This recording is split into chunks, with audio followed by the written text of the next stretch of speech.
عمرك رحت مكان لاول مره ولما جيت تروح له تاني حسيت انك مش عارف توصل له بسهوله؟ لا.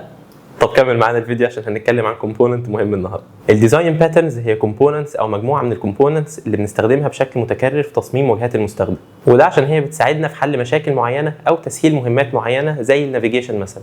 وواحد من الكومبوننتس البسيطه لكنها فعاله جدا في النافيجيشن هي البريد كرامبس. البريد كرامبس ببساطه هي الكومبوننت اللي بيقول لك المكان اللي انت فيه دلوقتي في الويب سايت.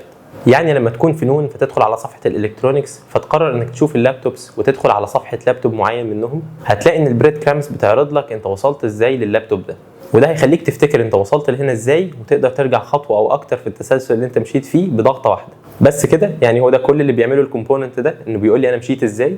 مش بالظبط كده، لانك برضه لو دخلت على اللابتوب من الصفحه الرئيسيه هتلاقي ان البريد كرامبس بتعرفك ازاي تقدر توصل لللابتوب ده من النافيجيشن الاساسيه بتاعت الويب سايت. وهنا البريد كرامبس ساعدت في النافيجيشن زي ما شفنا، لكننا ما استغنيناش بيها عن كومبوننتس النافيجيشن الاساسيه. فيلا بينا نقول بعض الجايد لاينز اللي هتساعدك وانت بتصمم البريد كرامبس في البرودكت بتاعك.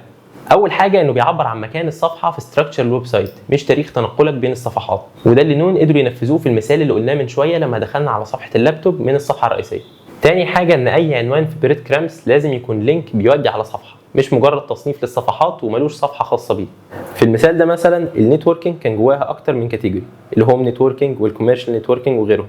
بس لو رحنا للصفحه اللي اسمها وايرد نتوركينج تحت عنوان الكوميرشال هنلاحظ ان البريد كرامبس ما ذكرش فيها عنوان الكوميرشال نتوركينج، وده عشان هو لوجيكال كاتيجوري بيساعد بس في تقسيم المحتوى لكن ملوش صفحه بتعبر عنه. ما تنساش كمان تخلي الصفحه الحاليه موجوده في البريد كرامبس، والافضل انها ما تكونش كليكابل ولا بتعمل ريفريش للصفحه.